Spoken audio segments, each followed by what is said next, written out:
This is my video update on this Saturday midday,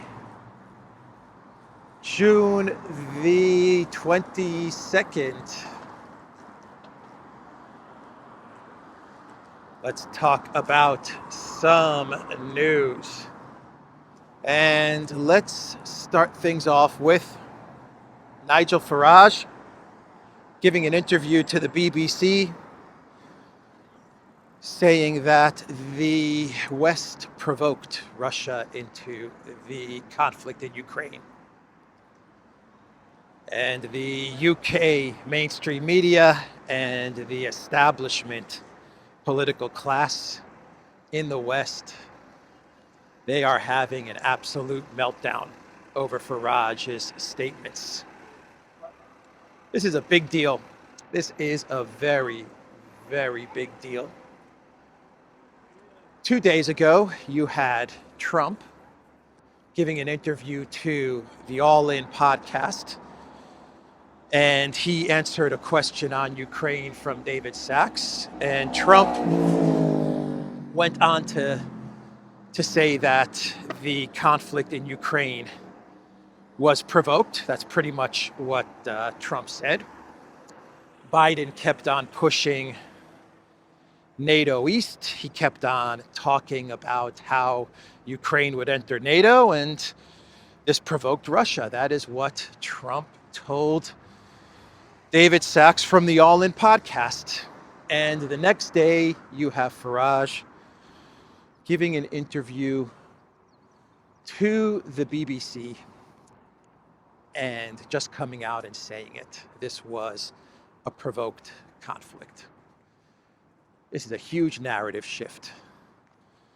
A huge narrative shift, because one of the main pillars of propaganda from the Biden White House with regards to Project Ukraine was that this was, say it with me, an unprovoked war. Russia's unprovoked aggression.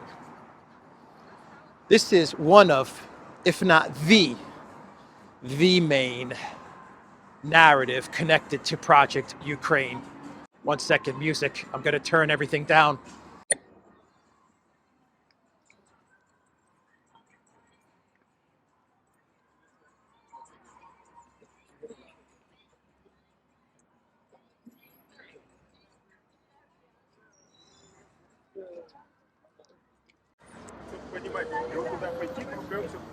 All right, volume back up.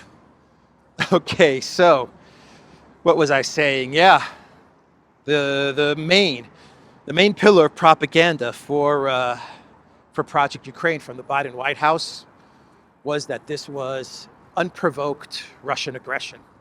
They've been saying that now for 2+ years, and it feels like all of a sudden, even though it's not all of a sudden, but it feels like all of a sudden this taboo has been broken. This narrative has been shattered.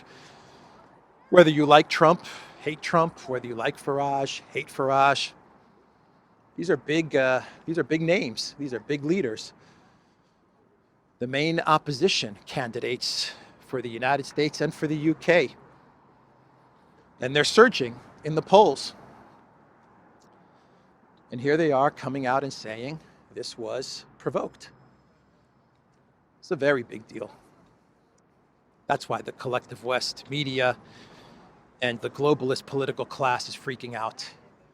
And they are smearing Farage. Boy, are they smearing Farage.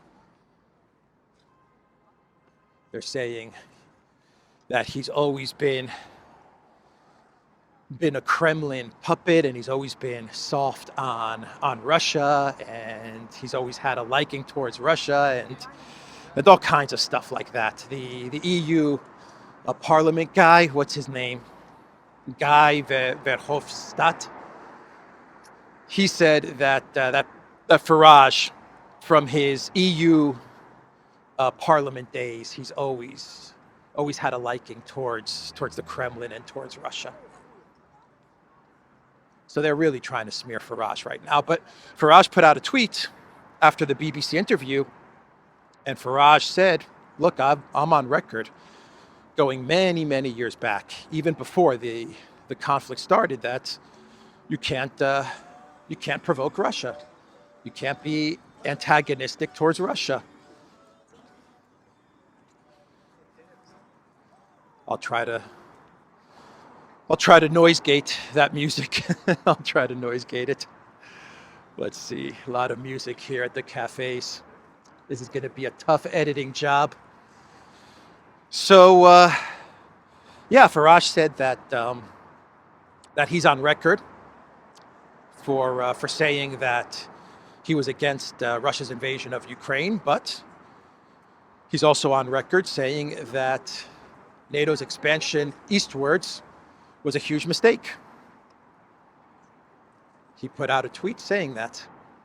So basically Farage is saying, look, I've always been consistent in my position on Russia and my position for NATO and the conflict in Ukraine. So Farage is not backing down, and that's also important. For Farage and Trump to not back down and to not issue an apology or retract what they said or clarify what they said. They need to stick to this provoked, conflict was provoked position. And if they do that, then I expect other world leaders to come out and say this was provoked. World leaders that want to prevent World War III, like Orban. I believe Orban has hinted at the fact that this war was provoked. RFK Jr. has also talked about how this war was provoked. I don't know if they've used the word provoked, but they've talked about the history of Ukraine and the Maidan in 2014 and NATO's expansion eastward and the Minsk agreements and all of these things. So Orban, RFK Jr., Le Pen, it'll be interesting to see if they come out with statements now that Trump and Farage have said it, where they say that this conflict was provoked and it needs to end. We need to get to a negotiation. Prevent a wider war, which Europe and the United States and the entire collective West, the citizens of the collective West, it's obvious that they don't want to see a wider war. We saw that in the EU parliament elections. That was reflected in the parliament elections. All of the candidates that were pro-war, pretty much all of the candidates that were pro-war, they got hammered. So you had the EU parliament elections, pro-war, pro-conflict Ukraine, they got hammered. Macron, who has been the most hawkish EU leader on Ukraine, constantly talking about escalation and strategic ambiguity. He's getting hammered. He is falling. We had the failure of the Swiss Peace Summit. Swiss Peace Summit failed. We had that happen, and now we have Trump and Farage saying that this war in Ukraine has been provoked. The Biden White House is losing the information war. After 2+ years, they're starting to lose the information war. And the truth is finally starting to come out. And Trump sees this, and Farage sees this, and that is why they are coming out openly with these statements. They are reading the tea leaves.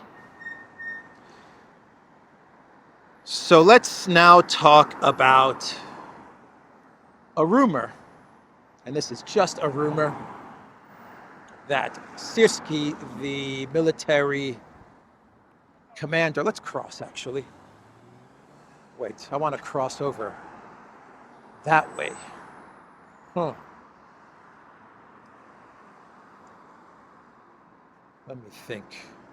How do I get to that side? I think I have to go around like that, maybe.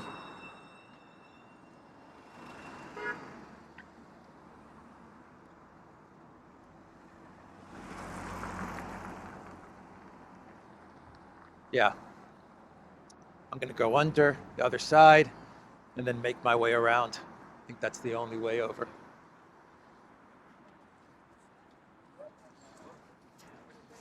And we'll talk about Syrsky, the rumor about Syrsky, when I get to the other side.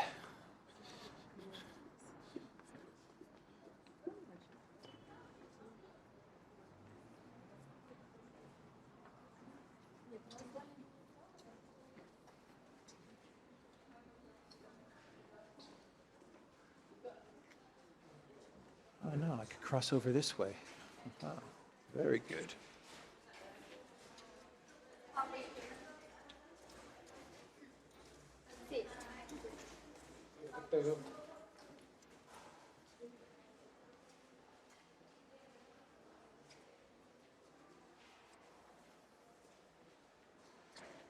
All right, let's discuss Syrsky, the rumors around Syrsky. The collective West, they are pushing Syrsky to launch another Kitai-Gorod metro. Okay, I know where I am. I know exactly where I am.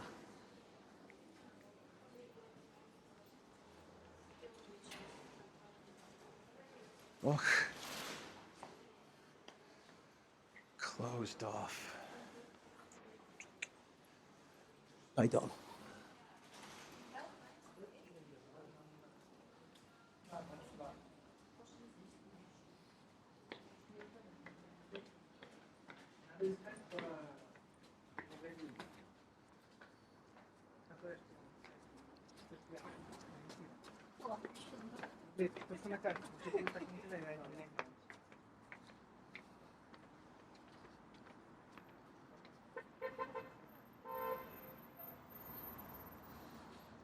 Yeah, they're pushing Syrsky to launch another counteroffensive. That was a long delay. This is a long Syrsky segment. They're pushing him to launch another counteroffensive, and the rumor has it that this is his last chance. This is it. If he doesn't pull off a successful counteroffensive, then he's going to be fired. Zelensky's going to be told to fire Syrsky. And the counteroffensive is going to be in two places. Rumor has it, this is just a rumor. I don't know if I believe any of this, to be quite honest. But anyway, might happen, actually. Who knows? The one direction will be in Kharkov, in the Kharkov direction, to push Russia back from their position in Kharkiv. And the other direction will be in the south towards Zaporozhye to take the nuclear power plant. That's going to be the two directions of this super duper big counteroffensive. And I was watching Alexander's video from yesterday, and Alexander was talking about this rumored counteroffensive from Syrsky and how the collective West, they are telling Syrsky and the Ukraine military to dedicate 100,000 soldiers, 50,000 in the direction of Kharkiv and 50,000 in the direction of Zaporozhye. And this is being pushed to take place before either the NATO summit in July or the November 2024 elections, so that Professor Biden can run around as he's campaigning, well, stay in his basement as he's campaigning and talk about the military success that is Project Ukraine. So either before the NATO summit, which is in a couple of weeks, I don't know, I don't see it happening, or before the elections. And from what I've read, NATO is going to be involved or could be involved. I'm not sure in what form, but NATO would participate. And that's it. And that is it. 100,000 troops. Where is Ukraine getting these 100,000 soldiers? Don't know. As Critical Drinker says, don't know. Who knows? I don't know. This sounds crazy.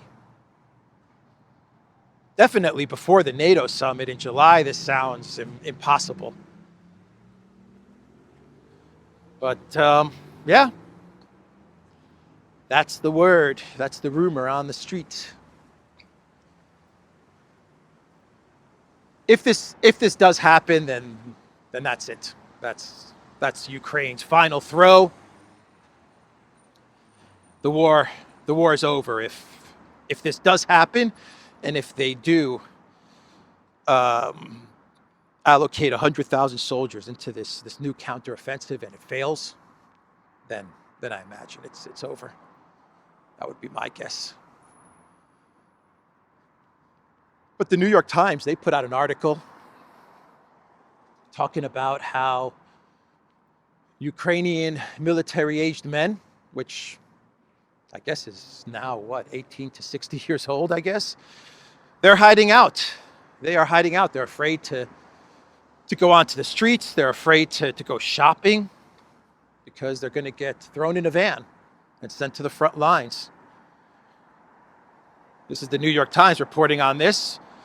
Just a couple of days ago, the BBC did a report from Odessa talking about how Ukrainian military-aged men are afraid to leave their homes.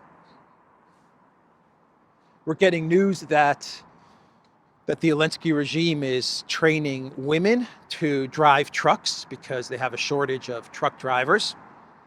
And they're also training women sappers to participate in the war.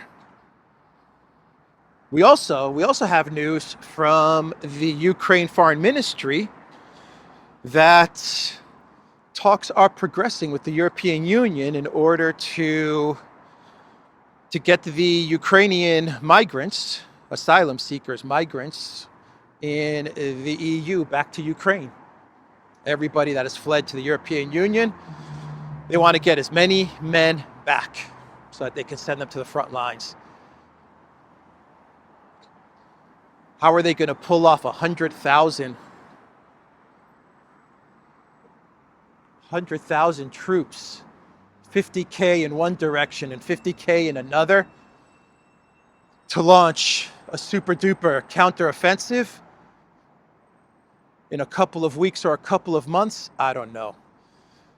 But I will say this. How long did the media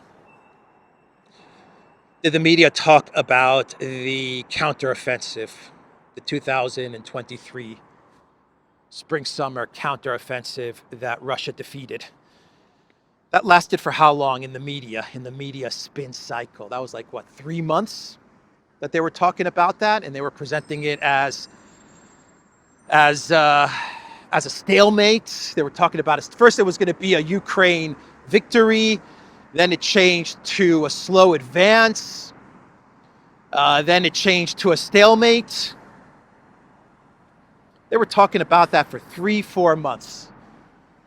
So if the collective West does time this, if the Biden White House times this correct, then maybe they could get something going to take them through to the November elections. I don't know.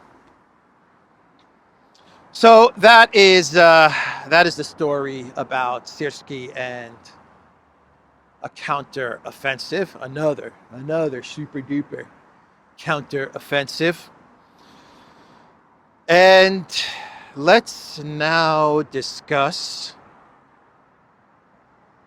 what Belousov, the defense minister, said. He was speaking at an event honoring the top graduates from military academies.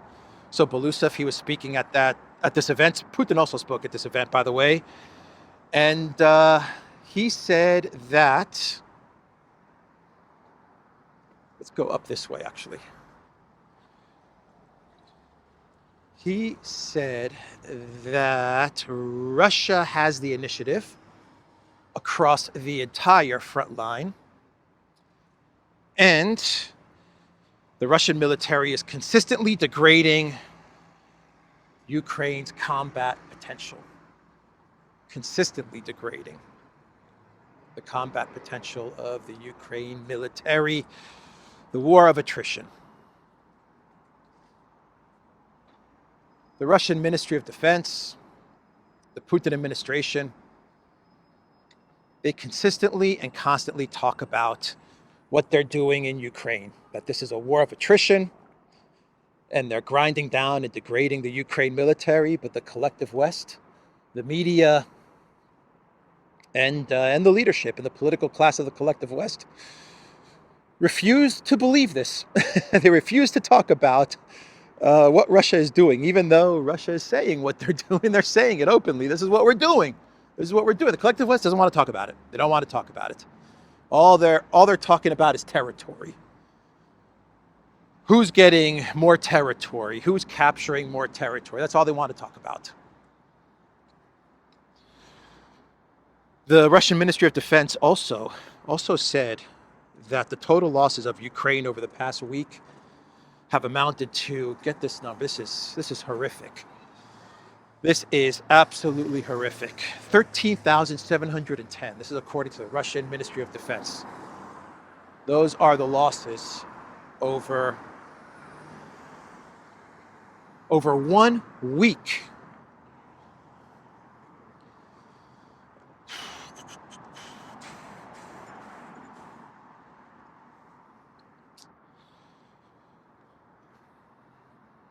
The Financial Times, they put out an article with the title, How Russia is Using Nuclear Power to Win Global Influence. How Russia is using nuclear power to win global influence. Oh my God! What's going on here? Is Russia a nuclear energy power masquerading as a country? Russia's a nuclear power plant masquerading as a country. It's no longer a gas station masquerading as a country. It's a nuclear power plant masquerading as a country. Despite sanctions, Russian companies are building more than a third of the new reactors around the world, which is gaining Moscow new friends. Wow, who would have ever thought that helping countries to build clean, reliable, sustainable energy would be such a bad thing? Would win Russia friends. Who would have ever thought that helping countries build nuclear power plants would win Russia friends?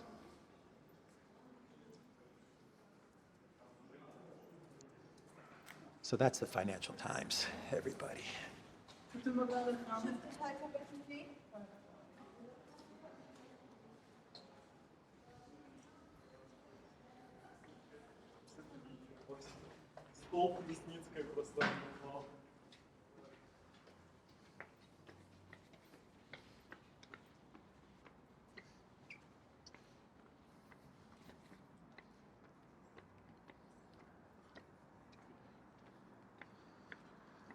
Let's talk about some other news and we'll wrap this video up. Habeck was in China, and he's there on a 3-day visit. Visiting China after the European Union announced that they are going to place tariffs, 38% on Chinese electric vehicle makers. So the EU announced tariffs against China. China has said that they're going to launch an investigation, an anti-dumping investigation, aimed at EU pork products. Interesting. And also EU aviation. and agricultural sectors, a dumping investigation at EU pork products, and looking into EU's aviation and agricultural sectors in response to this 38% tax on Chinese EVs. So you have a trade war going on with the EU and China. And so Habeck, the vice chancellor and economics minister and jack of all trades, master of nothing, kindergarten book author, he traveled to China for 3 days, and he wanted to meet with the who did he want to meet with? The Chinese premier. He had a meeting set up with the Chinese premier, Li Qiang, and he got snubbed. The meeting was canceled. He traveled all the way to China to meet with the Chinese premier, and that meeting got canceled. So Habeck had meetings with a bunch of other Chinese officials, lower level officials, and there you have it. China's response to Germany, to the European Union. We're sick and tired of listening to your lies and to your nonsense. You guys are starting a trade war. You guys are coming after us. And now you come to China to try and play nice, even though you're coming after us. Well, we don't want to hear it. We don't have any time for this stuff. And so they canceled the meeting with Habeck. Milei was in Spain, Argentina's Milei, and he met with the Vox party, got a huge reception from the leaders at Vox. And from what I understand, he was supposed to meet, or he was planning on meeting or trying to meet with Sanchez. But Sanchez snubbed Milei. Sanchez told Milei, nope, I don't want to meet with you. And the reason that Sanchez didn't want to meet with Milei, from what I understand, is because Milei, he has been talking about how Sanchez's wife, the Prime Minister of Spain's wife, is corrupt or is involved in a corruption scandal, and that Sanchez has pretty much been failing as a Prime Minister of Spain. Actually, he was saying this at the event with Vox. I believe he was actually saying this at the event with Vox. And so Sanchez canceled the meeting with Milei. So Milei got snubbed by Sanchez. Oh, man. Putin travels around the world and everyone wants to meet him. Right? Oh, boy. Should we cross over? Let's cross over.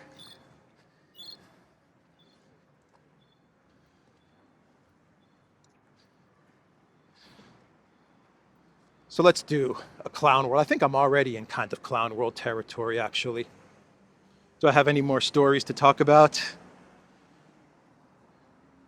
Nah, that's it. Let's do a clown world. Sunak, Rishi Sunak. He's trying to throw the elections. It's obvious. Rishi Sunak, he is trying to... Opa! A lot of walking already for today. Sunak is trying to throw the elections. No doubt about it. I'll remove my backpack when I finish the video. So Sunak, he actually said that the British youth, the 18-year-old citizens of the UK, if they do not go into national service, his whole national service plan, then Sunak is going to sanction them. He's threatening teens with sanctions for refusing national service. Sunak said that young people may lose access to finance or even their driver's license for refusing to serve. Let's see. Speaking to the BBC on Friday, Sunak was asked about the possible consequences for people who decline to take part In the compulsory activity, which would extend to all 18-year-olds, male and female, the Prime Minister suggested that possible sanctions for those avoiding service could include restrictions on access to financial services and driving licenses. Yeah, he's trying to throw the elections. No doubt about it. He's trying to throw the elections. He wants to get to California. Yeah. Dreaming of California. That is Rishi Sunak. Dream of Californication. He's tired of living in the UK. Rishi. Anyway, that's the cloud world. The Duran.locals.com. We are on Rumble, ODYSEE, BitChute, Telegram, Rockfin, and Twitter X. And go to the Duran shop. Pick up some Duran merch. The link is in the description box down below. Take care.